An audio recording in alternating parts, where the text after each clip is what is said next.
I think everyone worked out by now that the theme of this workshop is impact.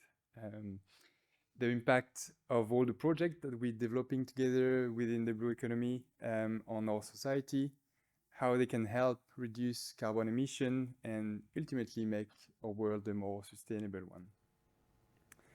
Now, my topic today is a mooring tensioner for ocean energy, which is a fairly technical topic. It involves a lot of detailed engineering effort. It involves expertise in composite material and material science. It involves hydrodynamic engineering to understand the requirement this component needs to be designed. Lots of engineering detail I would love to spend the next 10 minutes talking about as an engineer. But I've been told I shouldn't, so instead I'll do my best to take a bit of altitude and explain really clearly what this component is, what it does for us, and what are its impact in the context of the blue economy. So, as I already hinted, the one of the implications of this component is offshore renewable, and on the shorter term, more directly, wave energy. So we've had already a few discussions about the relevance of wave energy. I'd like to say a few more words. It's a very consistent form of energy. We've seen the graph from Christophe's presentation this morning showing that it is really helpful to add to the energy mix to help meet this baseline load that we need. It is really predictable, and that also helps meeting the baseline because you can put in place some measure to deal with the remaining of that variability that you'll have. It is also very abundant. You can see on the graph here on the map how it is distributed globally, with some obvious hotspots in Northern Europe, Northern America, Chile, and very relevant to us all here, all along the southern coast of Australia and New Zealand, which means there is a great opportunity for us to tap into that resource, because it is fairly unused at the moment, and which is what makes it a great opportunity, really.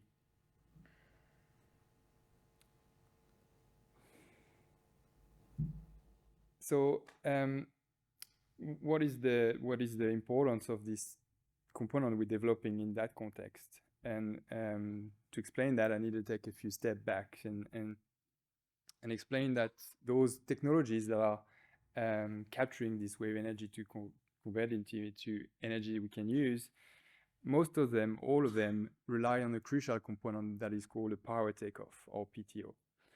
This component is in charge of converting this mechanical energy into electrical energy. They need to be efficient, and they need to be efficient. If they're efficient, they produce more energy, you reduce your cost of energy.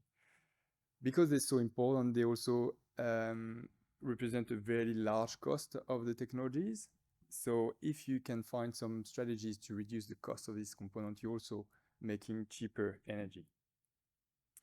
So one of the characteristics of wave energy and wave energy technologies that, as opposed to wind energy, we haven't really reached technology convergence yet.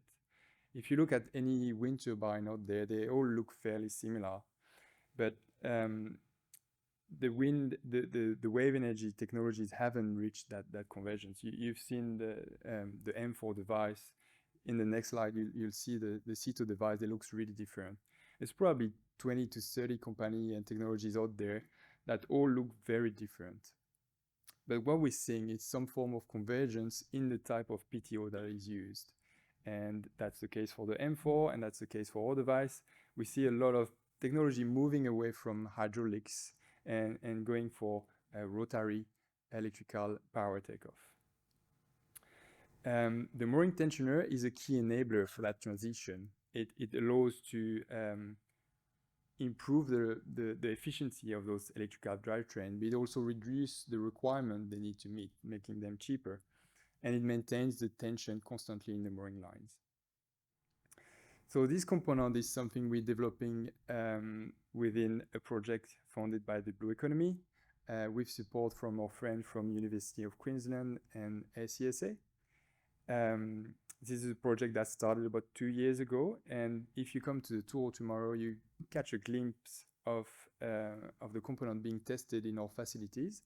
It's currently undertaking fatigue testing. We need to demonstrate that the component is able to survive a 20-year operational lifetime, and we've tested about 2 years of cycle so far.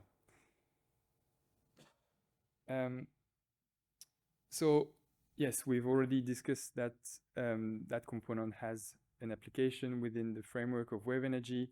The technology we're developing at Carnegie, the CETO technology that you can see on the screen, is, I guess, the initial application this component is being developed for. So there is a real focus on this. That technology, as you can see, consists of a large buoy that is submerged a few meters below the free surface.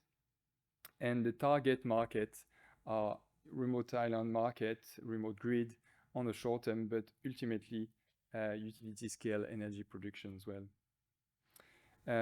So as I already mentioned a little bit, what this specific component, the mooring tensioner, allows for technologies is enable advanced control strategy, which will help us increase the power produced. It makes the power takeoff more efficient and also reduce the design requirement on the power takeoff, which ultimately will reduce cost.